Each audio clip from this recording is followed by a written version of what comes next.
6 na tips, paano magmukhang maganda ng walang makeup. Una, ang mga kilay ay isa sa mga pansinin ng ating mukha, sa aking opinyon. At sa palagay ko, lumilitaw ang iyong mga kilay kapag hindi ka nakasuot ng anumang pampaganda.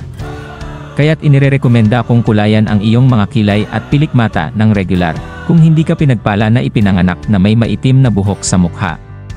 Magagawa mo ito sa bahay, o sa beauty salon. Pangalawa, pangangalaga sa balat. Alagaan ang iyong balat.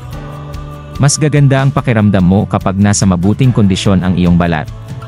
Mag-moisturize, gumamit ng mga serum, kumain ng mga healthy foods, uminom ng sapat na tubig araw-araw. Pang-tatlo, syempre ang magandang hairstyle.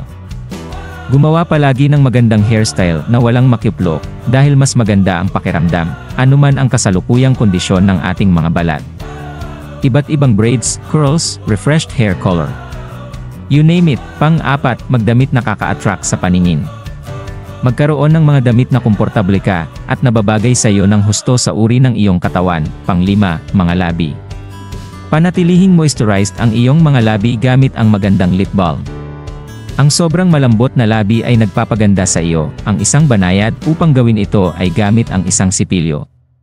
Isawsaw ang iyong toothbrush sa langis, anumang langis na makikita mo sa iyong kusina, at dahan-dahang ay brush sa balat ng iyong mga labi. Ang pangalawa ay sugar-based scrub. Subukan halimbawa na paghaluin ang pantay na bahagi ng langis ng oliba at asukal sa isang mangkok. Pagkatapos ay i-massage ang timpla sa iyong mga labi ng halos 1 minuto, maximum. Banlawan ang pinaghalong may maligamgam, hindi mainit, na tubig pagkatapos ng moisturizing step.